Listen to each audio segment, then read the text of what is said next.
Voilà, mes amis, on se retrouve avec notre cher et grand ami et grand maître, Monsieur Ababou. Et c'est toujours un bonheur infini de se retrouver ensemble, parce que vous êtes un homme extraordinaire. Et bon, je sais, je l'ai déjà dit, mais vous êtes un vrai rave. Pourquoi vous êtes un vrai rave? Parce que vous n'avez pas le chapeau, vous n'avez pas la chemise blanche, vous n'avez pas la cravate. Vous n'êtes pas orgueilleux. Vous êtes un homme authentique, un homme simple, un homme Anaf, comme Moshe, qui était le plus grand guerrier de toutes les générations. On nous dit que c'était Anaf Mikol Adam. Vous me comparez à Moshe. Comment? Vous me comparez à Moshe. Mais vous appelez Moshe, vous aussi? D'accord. Bon, bah alors, excusez-moi, alors Moshe. Hein. Quoi qu'il en soit, on essaye de ne plus être des juifs, mais d'être des hébreux. Quand on revient sur notre terre, vous savez que le mot juif, c'est un mot galoutique, un mot de l'exil. On va parler des engendrements, des toladotes d'ailleurs. Absolument. Et tandis que l'hébreu, c'est celui qui revient sur sa terre. Et l'hébreu doit être un homme humble, un homme simple. Et c'est pas facile aujourd'hui, parce qu'aujourd'hui, que ce soit dans le monde religieux, que ce soit dans le monde politique ou des finances, la grande majorité sont les orgueilleux. Les uns se prennent pour les fils de Dieu, les autres pour ceux qui ont le pouvoir, les autres ceux qui ont l'argent. Bref, on est dans une sale période, mais on réussira. D'accord? Je suis persuadé. Voilà. Ah, j'aime bien quand vous riez. Voilà, alors on va commencer. Je fais l'introduction. On est dans Parshat Toldot. Et il y a entre Yaakov et Esav, qui sont des frères jumeaux, il y a d'une certaine manière un peu la même chose qui s'est passée entre Caïn et Avel. Comme on le sait, la Torah ne le dit pas, mais nos maîtres le disent. Avel était un sale petit orgueilleux qui se prenait pour le fils de Dieu. Je suis le représentant de Dieu, je suis un rabbin, etc. Et à chaque fois, il insultait son frère. Alors, qu'est-ce que tu as fait, mon animal, aujourd'hui? Tu as été travailler la terre, etc. Mais moi, je suis avec Dieu toute la journée. Et son frère, un jour, il a explosé, il l'a tué. Je ne dirais pas que les choses étaient aussi graves au niveau de Yaakov et Esav, mais la Torah le dit clairement. Esav était un homme d'action, alors que Yaakov était toute la journée en train d'étudier la Torah. Après, il a changé. Après, il a compris qu'il devait descendre sur terre. C'est ce que son père lui dira. Akol kol Yaakov yadaim yede Esav. Tu as la voix de la Torah, mais heureusement, tu as compris qu'il fallait agir dans ce monde. Et sa mère Rebecca, qui l'a poussé. Bien sûr, bien sûr. C'est pour ça qu'il a épousé deux femmes. Une qui représente le monde d'en haut, l'autre qui représente le monde d'en bas. Et donc, il y avait une séparation entre Esav et Yaakov. Yaakov ne supportait pas Esav, un peu comme Avel ne supportait pas Caïn, et Esav ne supportait pas son frère, bien évidemment, parce que Esav était d'une certaine manière un homme d'action. N'oublions pas que quand il était très jeune, il a tué Nimrod. Il a fait une action incroyable d'aller tuer le plus grand dictateur de la terre. À l'âge de 15 ans. Oui, à l'âge de 15 ans, exactement. Ça veut dire que c'était un homme qui était dans l'action. Après, malheureusement, il est tombé. Mais je vais expliquer justement pourquoi. Esav, Gematria Malchut. Yaakov, Gematria Keter. S'ils avaient été ensemble, Keter Malchut. Ils étaient censés être ensemble. Yaakov devait donner le Keter, la couronne, à Esav pour en faire un roi, un homme d'action qui se bat pour dévoiler Hachem dans ce monde. Mais malheureusement, ils étaient séparés. Ils ne s'aimaient pas trop. Yaakov était dans son coin, Esav était dans son coin. Yaakov n'a pas pu transmettre la couronne à Esav, il n'a pas pu en faire un roi dans le sens positif, dévoiler la royauté d'Hachem dans ce monde. Et finalement, Esav est tombé dans l'orgueil après. Et puis, il est tombé. Le roi David descend du bon côté d'Esav. Absolument, comme le Mashiach d'ailleurs. Ouais. D'ailleurs, Esav vient de Caïn. Exactement. Caïn vient du serpent. Exactement. Et la valeur numérique du serpent et Mashiach, c'est la même valeur numérique. Donc, j'ai fait un cours récemment où j'ai expliqué qu'en vérité, que toute la lignée du Mashiach passe par le serpent, Caïn, Esav. Et donc, parce que Caïn, Gematria, Keter, Chochma, Bina, Kouf, Keter, sang, Yud, Chorma, Nun, Bina. Et le Nachash, Nun, Bina, Chet, Chesed, Shin, Shalom. Ça veut dire qu'en vérité, c'était des créatures extrêmement élevées que les forces contraires ont fait tomber pour ne pas qu'elles puissent arriver à la délivrance finale. Elles sont tombées. Caïn est tombé, le Nachash est tombé, et Esav est tombé. Mais justement, parce que c'était des gens qui avaient un potentiel énorme, Dieu les a fait tomber. Adam Arishon est tombé. Adam Arishon est tombé parce que lui, c'est Adam, David, Mashiach. Exactement. Et donc, évidemment, toutes les forces contraires font tomber ceux qui ont un rôle énorme à jouer. Exactement. Voilà. C'est pour ça que nous, on est très humbles, d'accord ? On n'a pas de chapeau, on n'a pas de chemise blanche, on n'a pas de cravate. Hein ? On n'est pas des rabbins, on est des Hébreux. Voilà. Être hébreu, c'est être en dynamique Bien sûr. d'hébraïsation. Mais qu'est-ce qui est dit sur Abraham à Ivry ? Toute la population est d'un côté, lui il est de l'autre côté. Il est anti-système. C'est ça, exactement. Nous, on est anti-système. Exactement. Bien, Rab, bonjour, merci d'être là, que Dieu nous protège et que Dieu nous guide. Permettez-moi de commencer en parlant de mon maître, Manitou, Zichrono Tzadik Libracha. C'est un Indien alors. Le Rav Léo Ashkenazi, Yehuda Léo Ashkenazi, grand Rav. C'était le fils du Rav de Oran, Absolument, en Algérie. Absolument. Mm-hmm. Et Manitou, notre maître, parlait beaucoup de ce sujet qui lui tenait complètement à cœur. Ce n'était pas le seul, bien entendu. C'est celui des Toladot, des engendrements. Oui, la paracha s'appelle Toladot, c'est-à-dire les engendrements. Oui. Alors il faut faire attention. Alors là, on va essayer de comprendre un peu la compréhension biblique de l'histoire. En gros, en quelques secondes. Pour la Bible, l'histoire, c'est l'histoire des engendrements. Et engendrer, c'est-à-dire faire passer une mission à quelqu'un d'autre, notamment à un enfant, à un groupe, mais cette mission était complémentaire à la nôtre. C'est-à-dire qu'en fin de compte, il y a une dynamique historique des engendrements. Rachel, Léa. Rivka, Rachel, Léa par Sarah. Sarah par Esther, etc., etc.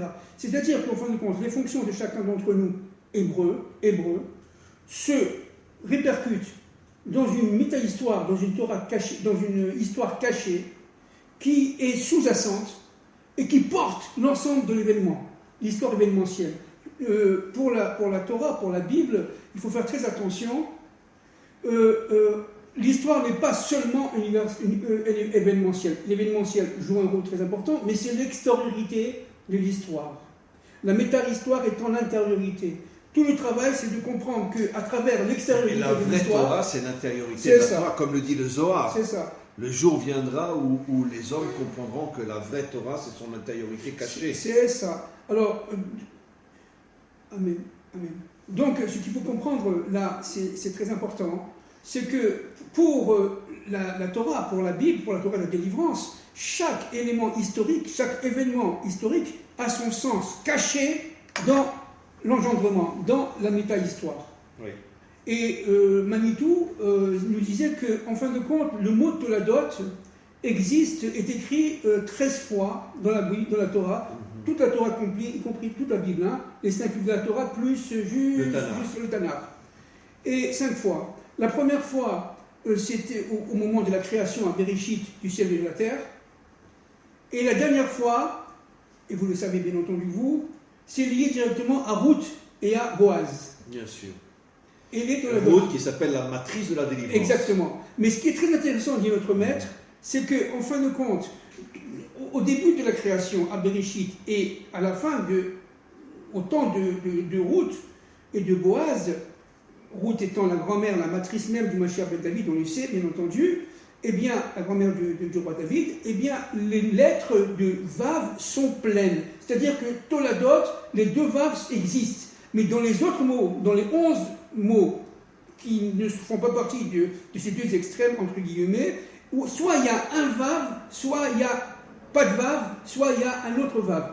Vous comprenez? C'est-à-dire qu'en fin de compte, la Torah porte ce mot plein de toladot que dans deux événements. L'événement de roi David par Ruth et Boaz et l'événement de la création. Je ne sais pas si on s'en rend compte. C'est-à-dire qu'en fin de compte, toute l'histoire, c'est l'histoire du mot toladot. Et le vav, c'est le chibou. Et le vav étant le lien entre le ciel et la terre et le chibou. Entre les choses différentes. Entre les choses différentes. Et ça, c'est très très important de comprendre. Qu'est-ce qu'on peut dire sur... C'est tellement énorme sur ce couple de jumeaux. Jacob et Ésaü. C'est sans fin. N'oublions pas que dans Ésaü se cache Haïn oui. et 70 nations. C'est ça, mais on va en parler, c'est ça. C'est-à-dire qu'en vérité, c'était un homme qui était censé amener la délivrance. Absolument. Mais Yitzhak l'a vu, son père Isaac. Et c'est pour ça qu'il l'aimait. Mais il aimait. Son frère Isaac a vu, on va en parler. Parce que Yitzhak a vu son intériorité. Il a vu son intériorité, il a vu que c'était à Esav d'amener la délivrance finale. Et les forces contre elle l'ont fait tomber. Il ne voulait pas qu'il amène la délivrance. Exactement. Lorsqu'on parle d'abord Esav et Yaakov étaient deux frères, évidemment jumeaux, issus du même mère, d'un même père. Le couple, le père et mère étaient absolument tzaddik, des tzaddikim inimaginables. Le père descendant d'Abraham Avinu et de Sarah, je ne sais pas si on s'en rend compte. Donc, les d'une manière miraculeuse. Ça veut dire que Yitzhak portait en lui le miracle. Puisque il sa était femme, au-dessus de la nature. Puisque sa femme et Rebecca étaient stériles, il a fallu attendre 20 ans pour avoir cet enfant. Et il y a même des commentaires de Midrashim qui disent que même Yitzhak était stérile. Oui, c'est-à-dire qu'en fin de compte, c'est un miracle de miracle d'avoir porté ces deux jumeaux.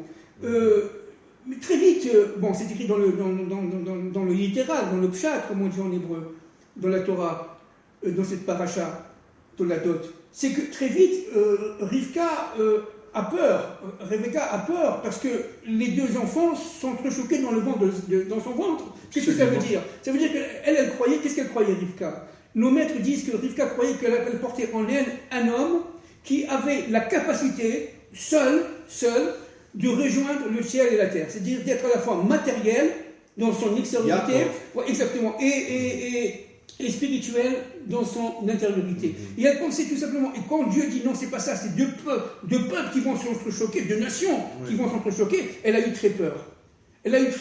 Pourquoi? Parce que évidemment, c'est toute la dynamique de l'histoire extrêmement, j'allais dire cataclysmique, extrêmement brutale entre ces deux forces. Mais Esav est devenu le maître de l'Occident. Oui, on va en parler. Et ce qui est absolument incroyable, c'est qu'au départ, ce sont deux frères. Absolument. Comme Ishmaël, qui est le fils d'Abraham. Absolument. Et qui devient le maître de l'islam. Absolument. C'est-à-dire qu'en vérité, la chrétienté, l'islam et le judaïsme sont en vérité tous des frères. Absolument.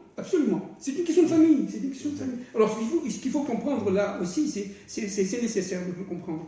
C'est qu'en fin de compte, Yitzhak aimait beaucoup son fils Esav, beaucoup. Parce qu'il avait vu son intériorité. Voilà. Et il avait vu qu'il avait le potentiel d'amener la délivrance. Exactement. Et Rivka, elle préférait Yaakov. Parce qu'elle voyait son extériorité. Et elle savait qu'il allait tomber dans l'extériorité et se déconnecter de son intériorité. C'est exactement ça. Bon, j'ai plus rien à dire. Comment? J'ai plus rien à dire. Pourquoi j'ai plus rien à dire? Parce que vous dites ce que je veux dire. Comment? Vous dites ce que je vais dire. Mais c'est normal, on est les mêmes. Bon, alors, il faut comprendre un point très important. Vous avez des jumeaux. Il faut comprendre un point très important. Quoi, on n'est pas des jumeaux? Oui. Hein? Oui. Même c'est qui est Esav et qui est Yaakov. Bon, on va voir tout à l'heure que dans Yaakov, il y a Esav et dans Esav, il y a Yaakov. Bien sûr. On le verra tout à l'heure. Oui. Alors, dans Bereshit 25:7, les enfants grandirent. D'accord, je cite la Torah. Ésaü devient un homme, Ish, connaissant la chasse, un homme, 2 fois homme. Regardez, Ish, un homme des champs. Et Jacob, une seule fois homme, Ish, intègre, demeurant dans les tentes. Bereshit 25-27. Ça, c'est très très important. Parce que... C'est extraordinaire. C'est extraordinaire parce qu'en vérité, ça prouve que Esav, 2 fois Ish, c'est lui qui devait amener la délivrance. Exactement. Il portait en Et lui pas Yaakov. l'intériorité et l'extériorité. Mais malheureusement, l'intériorité était du niveau de Yaakov et l'extériorité du niveau d'Esav. Si c'était S'ils étaient liés. Mais ils ne sont pas liés. Ils ne sont pas liés. Donc Esav a perdu son extériorité. Absolument. Perdu son intériorité. Son intériorité, c'est ça. Alors, les Rachamim disent que Ésaü fait partie des très grands, en fait. Il était très grand, il avait une neshama extrêmement profonde, extrêmement élevée complètement. D'abord, jusqu'à l'âge de 13 ans, il ressemblait à son frère. Et c'est pour ça que les forces contre elle l'ont fait tomber. Oui, c'est pour ça qu'on dit. Quand la Gadol Mechavero, voilà, il se Gadol, plus un homme est grand, et plus les forces du mal veulent le faire tomber. C'est pour ça qu'on dit que les enfants grandissent, ils ont grandi ensemble. Jusqu'à l'âge de 13 ans, ils étaient complètement liés. Et les deux étaient liés, à tel point que Ésaü était aussi grand que Abraham, disent nos maîtres, et que Yitzhak. D'ailleurs, Esav est toujours avec son grand-père Abraham. Absolument. Il étudie la Torah avec lui. Je ne sais pas si on se rend compte. Ça me fait rappeler un peu Lot, vous voyez. Il étudiera énormément. Il étudiera nuit et jour avec lui, jusqu'à l'âge de 13 ans. Et à 13 ans, c'était la bar mitzvah. Entre parenthèses, Esav n'a pas été circoncis. Il voulait les circonciser après, il n'a pas accepté. Bref, c'est tout codé, bien entendu. Et voilà qu'à 15 ans, Ésaü va tuer Nimrod. Mais pourquoi il va tuer Nimrod? Parce qu'il voulait agir dans le bon sens du terme. Sauf qu'après, il est tombé. C'est ça. Alors, écoutez, ce que je vais dire, ça va dans ce sens, mais pas tout à fait quand même. Parce que le but, les maîtres du sol disent la chose suivante. Le but d'Esav, en cherchant à tuer Nimrod, certes, c'était en vengeant son grand-père Abraham, certainement, en cherchant à détruire l'entité nimrodienne dans l'histoire, mais en fait, c'était pour prendre sa place. Pour prendre sa place, c'est-à-dire pour prendre le manteau que Noé avait donné à partir d'Adam Arishon à Nimrod.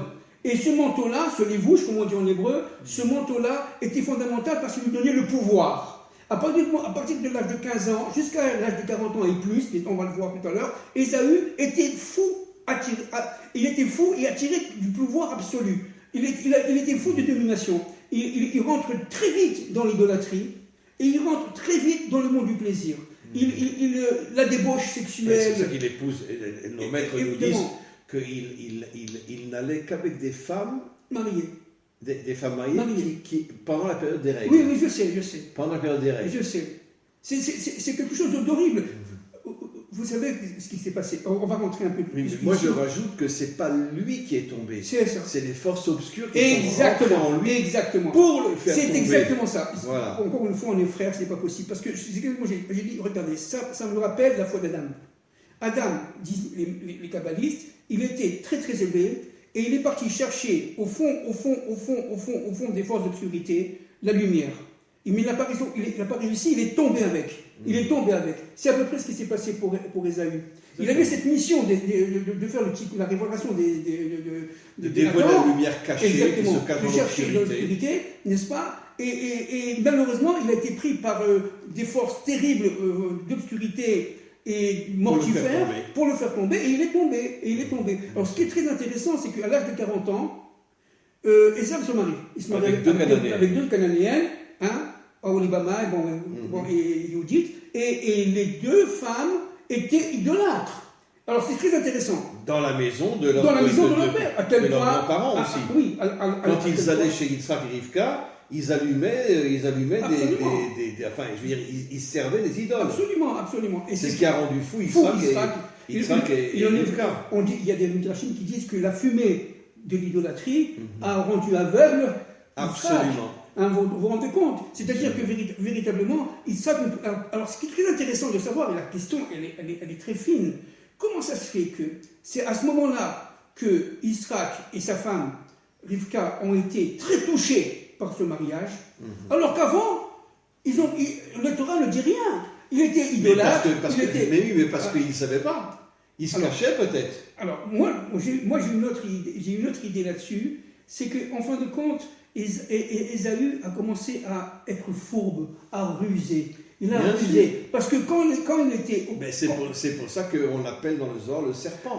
Voilà. Je suis le porc, dit Rashi. Je suis très cachère, moi je me marie. Je me marie, donc... Oui, j'ai les sabots fendus. J'ai les sabots fendus. Alors, messieurs, mais ne regardez pas mon intériorité. Voilà, messieurs, dames, messieurs, les voisins, etc., qui pensaient que j'étais un salopard, un idolâtre, tout ce que vous voulez, entre 15 et 40 ans, regardez, je me range, je me marie. Vous voyez, c'est-à-dire là, il y a une question de fourberie, de ruse terrible, qui fait que Yitzhak, on a eu très peur, et Rivka aussi.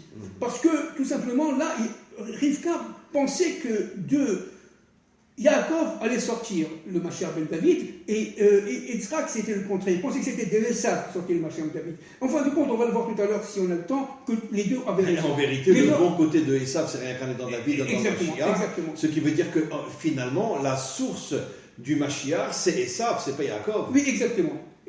Alors, ce qui est très, très intéressant de saisir, c'est que cette dichotomie, cette lutte incessante qu'on va voir exactement pendant toute l'histoire des civilisations, jusqu'à l'arrivée du Mashiach et jusqu'à notre époque, évidemment, où il y a eu une sorte de substitution de fonction. Parce que qu'est-ce qui s'est passé en fait avec cette histoire de droit d'aînesse et de bracha? D'abord, Beracha et Bechora sur les mêmes lettres, d'accord? Bien sûr. C'est-à-dire évidemment... En vérité, dans le contexte biblique, la Bechora veut dire la connexion avec Dieu. Exactement. Alors pourquoi il a commencé à crier? D'abord, ce qui est très intéressant, c'est que s'il s'est mis à pleurer, à crier Esav, parce qu'on a pris sa Bechora, entre parenthèses, qu'il a vendu pour un plat de lentilles, mais qu'il a vendu à son frère, d'une manière tout à fait honnête, puisque lui, il allait à la mort. Ça veut dire quoi, aller à la mort? Ça veut dire tout simplement... je n'ai pas droit au lama. Moi, ce que je veux, c'est le monde du plaisir. Ça ne m'intéresse pas, le reste. Exactement. Le reste ne m'intéresse pas. Vous comprenez? Donc, aller à la mort, c'est-à-dire tout simplement ne plus avoir la capacité d'engendrer le Mashiach, entre parenthèses. C'est ça que ça veut dire. Il a compris qu'il était tombé. Il était tombé. Mais ce qui est très intéressant de saisir à ce niveau-là, c'est que Ésaü, par rapport à Esav, a quand même pleuré lorsqu'il a entendu qu'il a fait la prière, la bracha, à son frère. Et, si tu n'as rien à faire. Et d'ailleurs, Yitzhak n'a pas voulu annuler la bracha qu'il avait fait. Absolument. Parce qu'il a compris que finalement Esav était tombé. Absolument. Et c'est ce qu'il a dit à Yaakov. Tu as la voix de la Torah, mais tu as les mains de Esav. C'est-à-dire que tu vas comprendre que tu dois être un homme d'action. Exact. Et pas uniquement un prieur et un étudiant. Exactement. Et alors pourquoi il a pleuré? Parce qu'en fin de compte, malgré tout, il avait au fond de lui-même, caché dans son intériorité la plus profonde, quand même une fidélité au Dieu d'Israël. Il avait une fidélité à la Torah, puisqu'il avait étudié avec Abraham, son grand-père, etc. Et il a été très touché. Parce qu'il avait compris l'importance de la bénédiction de son père. Bien sûr. Il a dit quoi? Tu m'as rappelé la bénédiction. S'il était vraiment que matière et dans un monde mortifère et dans un monde qui l'intéressait seulement... Non, il avait un bon côté. Il avait un bon côté.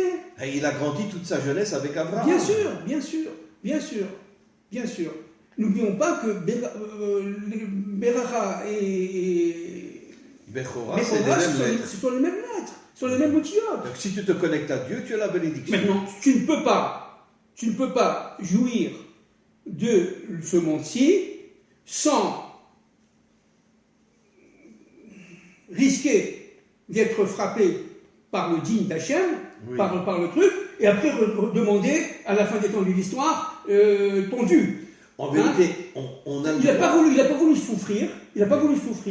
Mais il a voulu en fait avoir le bénéfice sans cette souffrance.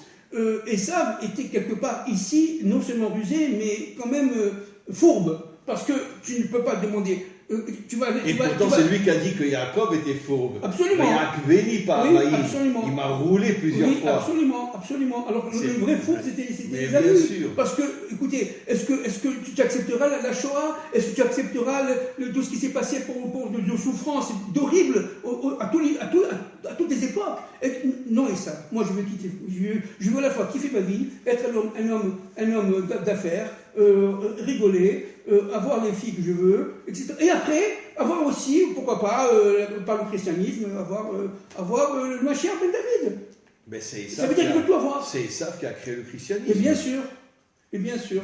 Alors là, il y a une histoire extraordinaire d'ailleurs qui est dans la paracha, très très importante. L'histoire des bergers, des Philistins avec Yaakov, avec Yitzhak, qu'on retrouvera d'ailleurs avec Yaakov, qu'on a trouvé avec Abraham. Et c'est très intéressant l'histoire du puits. Bon, vous savez que le puits, le bord en hébreu, il y a le mot bord avec vav et le bord sans vav. Humber, Sheva, etc. Bon, tout ça c'est connu. Et ce qui est très intéressant, c'est qu'en fin de compte, on retrouve dans la querelle entre Yitzhak et les bergers, tout ce qui va se passer pendant toutes les civilisations entre nous et l'islam, et nous et la chrétienté. Et c'est très clair.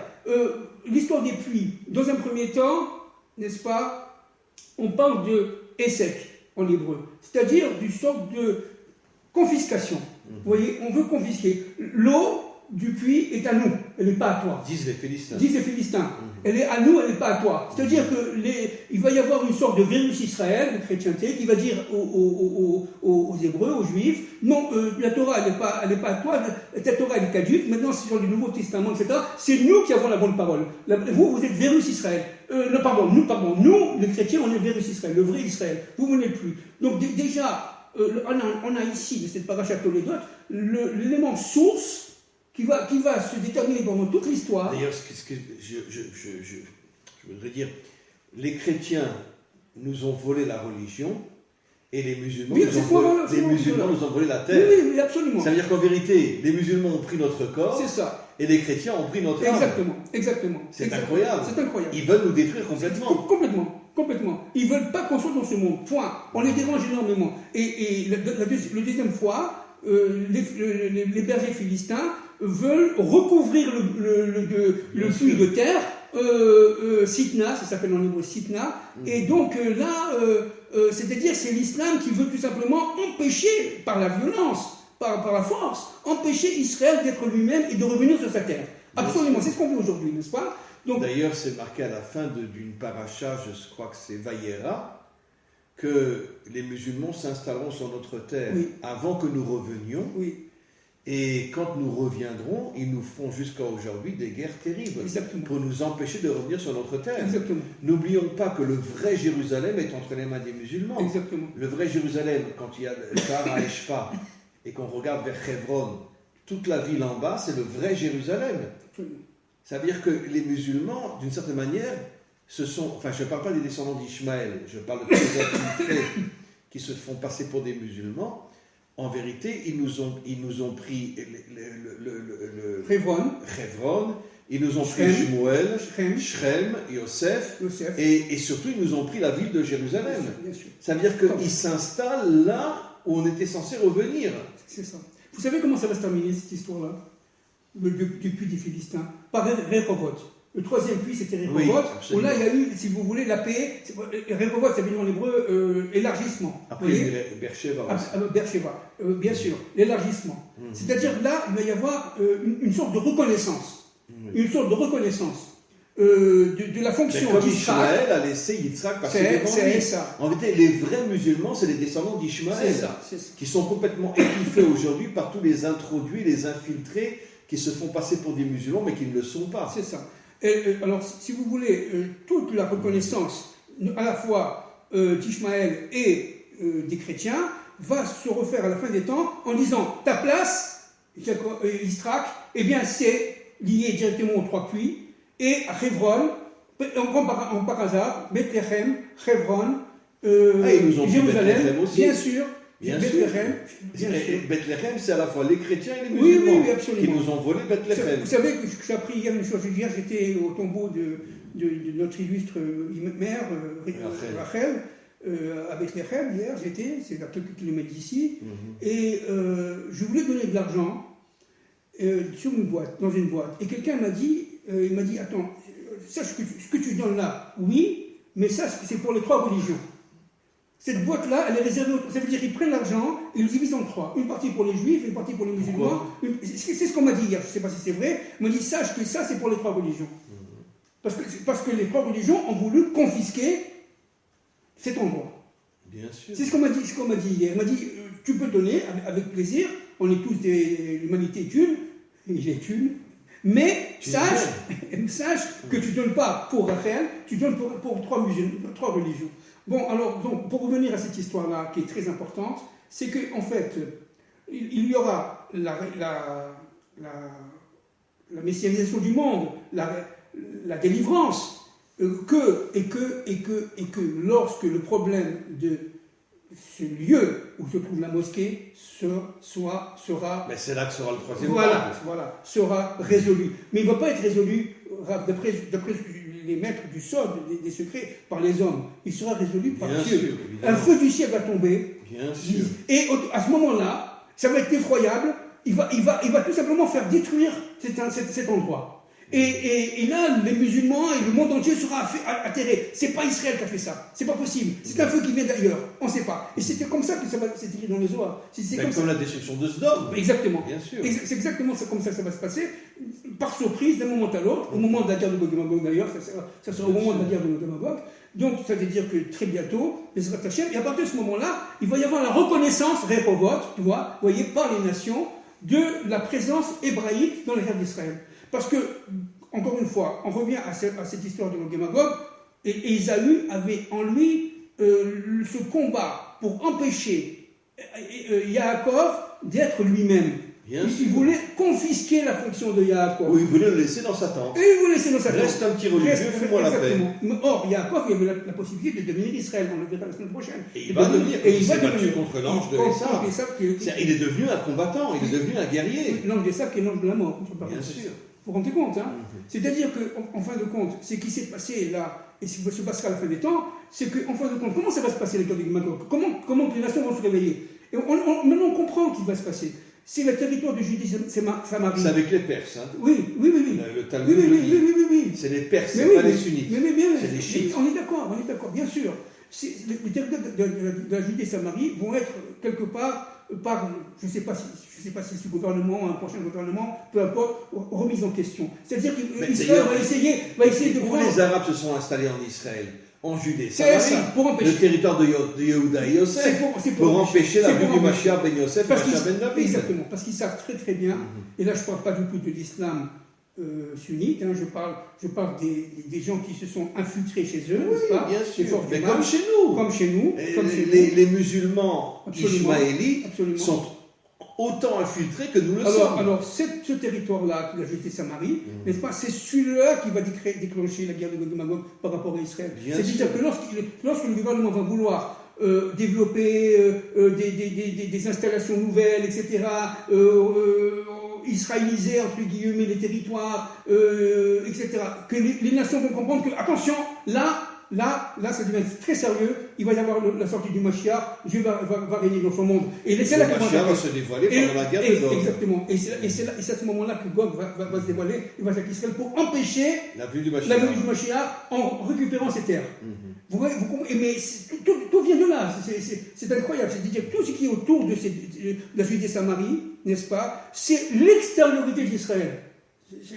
Et l'intériorité, c'est Tibériade, Hebron, Shrem, jusqu'à Beersheba, avec Jérusalem bien sûr. Et on dit que le Mashiach se dévoilera à Tibériade. Oui, absolument. Enfin, il commencera à se dévoiler à Tzfat, il descendra à Tibériade, mais il sera caché à Tzfat. Exact. Il descend à Tibériade, et là il commence à se dévoiler.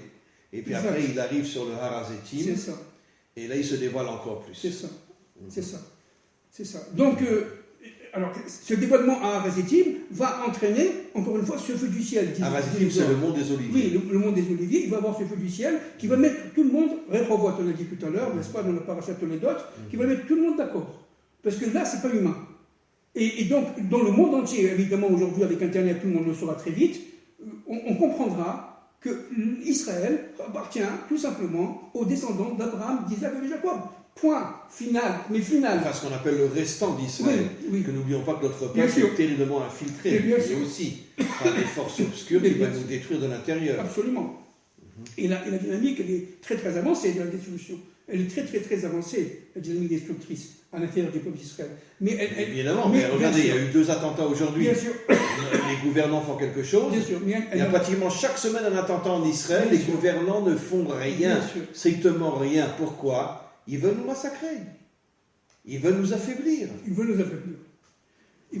Alors donc, toute la problématique d'Ésaü et de Jacob qui va se refléter dans toute l'histoire d'Israël, avec toutes les souffrances d'Israël pendant tous les millénaires, depuis l'Empire romain. N'oublions pas que l'Empire romain descend d'Ésaü. Bon, ça a commencé encore avant. Oui, ouais, bien sûr. Oui, l'Empire romain descend d'Ésaü. Bien sûr, mais parce l'Empire romain. qu'une partie de Édom, de Esav, s'est enfuie quand il y a eu la guerre avec David, Exact. et ont traversé la mer et se sont installés à Rome. Exactement. Et c'est eux qui ont créé l'Empire romain. Exactement. Exactement. Et donc, de l'Empire romain qui descend d'Ésaü, donc de Édom, Ésaü et Édom, c'est le côté Édom qui, à la fin des temps de l'histoire, ne fera pas de tchouva, c'est-à-dire l'idéologie d'Ésav ne fera pas de tchouva, ne reviendra pas à Dieu, elle sera jugée sur le monde d'Édom, Oui, n'est-ce pas? C'est ça, sur le mont Sion, ils seront jugés. Et juger, ça ne veut pas dire forcément condamner, hein, mais elle sera jugée. Il y aura un jugement. Il y aura un jugement. Sur l'idéologie et sa vie. C'est ça. Par contre, au niveau individuel, chaque individu qui est des sables peut tout simplement faire tchouva et être réparé. Évidemment. Et réparer sa faute. Hein, attention, il ne faut pas mélanger l'idéologie d'Ésaü, qui est infère, qui est mortifère, qui est cataclysmique, qui mène à la mort. Ésaü lui-même le disait. Lui-même l'a dit, je vais mourir. C'est ça, je vais mourir. Je m'en fous de mourir. Je m'en fous de mourir. Le principal, c'est de profiter de ce Voilà, monde. exactement. Et empêcher, entre parenthèses, la sortie du Mashiach ben David. Et ça, c'est très important. C'est incroyable, parce que lui, il porte en lui la graine du Mashiach ben David, et c'est un individu qui a une double face. C'est-à-dire qu'il est à la fois Ish, on l'a dit tout à l'heure, Ish, dans le 2, il est entre le monde d'en haut et le monde d'en bas. Bien sûr. Et il ne sait pas où se poser. C'est un individu qui n'a pas trouvé sa stabilité. Il n'est pas stable du tout. Bien sûr. Vous comprenez? Ce n'est pas un niche stable qui est dans l'étude. C'est quelqu'un qui va dans tous les sens. Il a perdu le sens des valeurs. C'est ce qu'on voit aujourd'hui. Et notre gouvernement ne fait rien pour empêcher les attentats ici en Israël. C'est ce qu'on voit aujourd'hui. 2 attentats aujourd'hui, un à 7h et un à 7h30. Oui, il faut prier, c'est de la folie. Le gouvernement en parle. Non, ils s'en foutent royalement. C'est de la folie. Donc, ce qu'il faut comprendre, encore une fois, c'est que ce côté Esav qui est en perte de valeur dans un monde complètement inversé au monde de la création, qui est tout simplement, par son idéologie, complètement perdu, mortifère, cataclysmique, n'a aucun avenir. Il va droit dans le mur, mais il le savait, Esav. Il va à la mort. C'est pour ça que la valeur numérique de Esav, c'est Malchut. C'est ça. Au lieu de dévoiler la Malchut d'Hachem, il est tombé dans sa propre Voilà, exactement. Ce qu'on appelle le culte de l'ego, voilà, l'orgueil. Il cherchait le pouvoir, il cherchait son ego, il cherchait tout simplement de resplendir la domination pour la domination. C'était un homme de combat, un homme de meurtre, de combat, de tuerie, c'était le sang. Édom, d'accord? Édom, Adom. Édom veut dire le rouge. C'est le rouge. Le rouge, c'est le sang. Voilà, il aimait les lentilles rouges, le plat de lentilles rouges. C'est-à-dire qu'il était vraiment, lui, complètement rouge. Oui. Vous comprenez? Le rouge, c'est le sang. De faire couler le sang dans ce monde. C'est toutes les guerres, toutes les maladies, toutes les épidémies. C'est intéressant. Le drapeau rouge, russe, le drapeau rouge, vous voyez, Oui. le drapeau chinois qui est rouge. Oui. Par contre, la Maison Blanche, l'Havane, vous voyez, on en reparlera. Ce qui est pire que le rouge. Oui, absolument. C'est la place rouge, vous voyez, entre parenthèses. Oui. Je préfère le rouge que le blanc. Oui. Je préfère la place rouge du Kremlin que la Maison Blanche. Parce qu'en vérité, on sait très bien que la guerre de Gog, c'est l'union entre les dirigeants américains et les Perses. C'est ça. Et pas la Russie. Parce que le rouge, parce que tout simplement, Édom avait au fond de lui-même la Torah d'Israël. Vous comprenez, cette lumière allumée, même si elle était enfouie dans des écorces incroyables. N'oublions pas que Poutine a été toute sa jeunesse éduqué par des juifs. Oui, absolument. Il est rentré dans une famille juive. Absolument. C'est donc, incroyable. alors qu'est-ce qu'elle a fait, Rivka, par rapport à son il va prendre des mari. fautes à la place de son père. Exactement. Mais pourquoi elle a fait ça? Et ça va accepter. Parce qu'elle a compris que dans Jacob, il y avait Ésaü. C'est-à-dire qu'au fin de compte, il avait la capacité, les mains sont les mains d'Ésav, et la parole et la bouche, c'est la bouche de la Torah. La parole de Jacob. C'est ce qu'Israël va lui dire. Israël va lui dire. Tu as tout compris. Tu as réussi à réunir le monde d'en haut avec le monde d'en bas. Et c'est ce qu'il fera avec ces deux femmes. Léa, le monde d'en haut, Rachel, le monde d'en bas. Et c'est ce qu'on vit aujourd'hui à la fin des temps de l'histoire, où Israël, qui est un peuple descendant d'Abraham, d'Isaac et de Jacob, a été, en devenant hébreu sur sa terre, a dû intégrer la révolution industrielle, le progrès technologique, le progrès social, le progrès médical, tous les progrès possibles, imaginaires, qui étaient du monde de Ésaü. Regardez comme Rivka avait raison, regardez ce qu'on voit aujourd'hui, qu'ils étaient devenus une puissance économique, une puissance technologique. Et c'est pour ça qu'ils veulent nous détruire. Voilà, une puissance Ils ont peur militaire. qu'on devienne la première puissance du monde. C'est ça, une puissance militaire, une puissance financière, une puissance monétaire. Moi, c'était un truc de fou. On a que 73 ans. Je ne sais pas si on s'en rend compte. Et ça, c'est ça qu'elle avait vu. Et c'est pour ça que la mère de Jacob a dit, va chez mon fils. Pourquoi? Parce que, chez mon frère, Lavan. Pourquoi? Parce que chez Lavan, il y avait la fourberie, il y avait la ruse. Va apprendre qu'est-ce que c'est que la fourberie. Va apprendre qu'est-ce que c'est. Descends. Arrête d'être un religieux qui toute la journée étudie la Torah. Et essaie de comprendre ce monde. Parce que dans ce monde, parce qu'en faisant, on en parlera si Dieu veut la semaine prochaine, en faisant cette expérience chez Lavan, eh bien, tout simplement, ça permettra à Israël, à la fin des temps de l'histoire, à notre époque, depuis 50 ans, d'intégrer très vite les premières, les deuxièmes, les troisièmes révolutions industrielles, qui est carrément le monde d'Ésaü, qui est le monde de l'Occident. Israël est un pays, entre guillemets, occidentalisé. Pour l'instant. Après, il deviendra hébreu complètement, mais pour l'instant, il utilise les armes. Notre pays est complètement occidentalisé. Bien sûr. Et peut-être encore plus que les Occidentaux. Bien sûr. Bien sûr. Mais c'est fondamental. Mais parce que les forces obscures veulent détruire l'identité juive. Il fallait passer plutôt l'identité hébraïque. Et si vous voulez, tout le problème, c'est que Ésav ne voulait en aucun cas que Jacob devienne Israël et hébreu.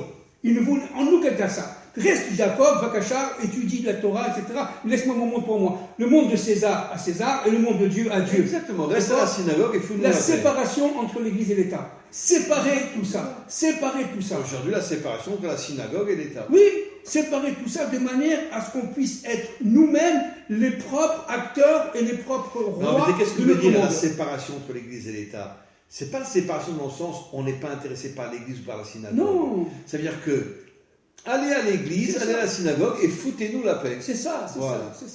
Nous parlons évidemment des dirigeants, nous ne parlons pas des peuples. Non, bien entendu, il faut le dire parce que c'est très important.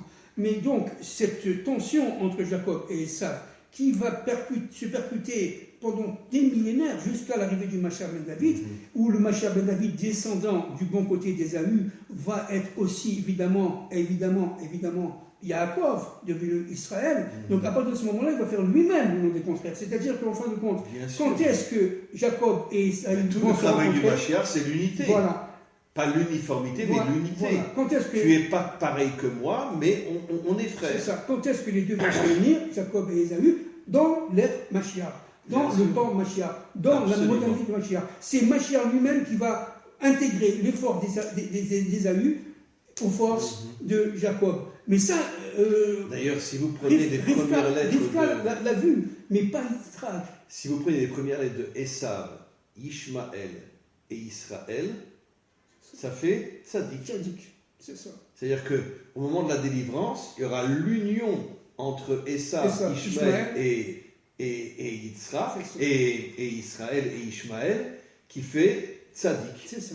Ça veut dire qu'on va retrouver notre identité.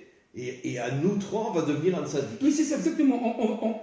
Si vous voulez, ça sera la paix des frères, la paix familiale, enfin l'entente et la reconstitution du couple Adam Arishon et Chava. Tout cela, c'est pour réparer l'Adam Arishon. C'est-à-dire qu'en fin de compte, l'engendrement, Toladot, c'est Abraham, Yitzhak, Yaakov, mis de côté pour l'instant, secondarisé Ishmaël et Ésaü. Je dis bien pour l'instant, pendant toute l'histoire. Les engendrements viennent de Yaakov, qui va devenir à la fin des temps hébreu, Israël l'hébreu. Mais en vérité, la faute d'Adam et Ève... Et après, il se réunira aux frères. Le Zohar dit que la faute d'Adam et Ève a dégagé des énergies négatives dans ce monde, des démons et toutes sortes de choses, qui s'attaquent à tous ceux qui ont un rôle d'amener la délivrance finale. Exactement.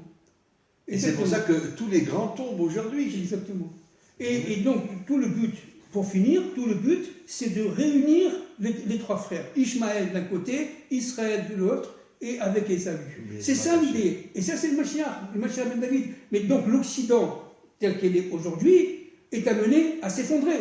Parce que c'est Édom, c'est la puissance pour la puissance. C'est la part du gain, c'est le surprofit.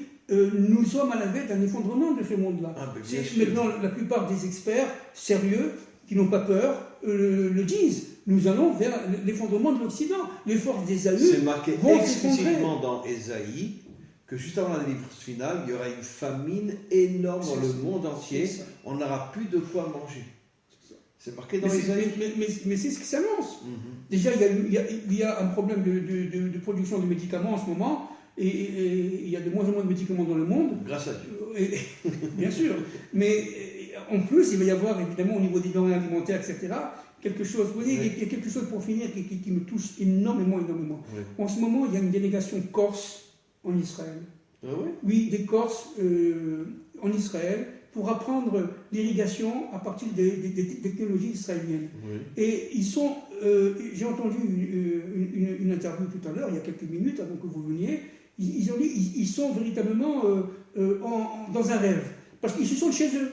Les Corses disent, mais attends, mais ici, on se sent chez nous. Je vous signale que quand il y a eu l'Inquisition, énormément de Juifs ont fui en Corse et bon, se sont assimilés, mais la Corse a une identité juive Oui. très cachée. Hein. Oui, absolument. Absolument. D'ailleurs, le territoire corse n'a pas fait souffrir les Juifs pendant les nazis, hein, du tout. Non, pas du tout, il Du les a tout, protégés. Ils ont été protégés. Il les a protégés. Les Corses. Donc, c'est pour ça que j'en parle. Je me permets d'en parler parce que cette délégation, pour moi, elle me touche au plus profond de moi-même.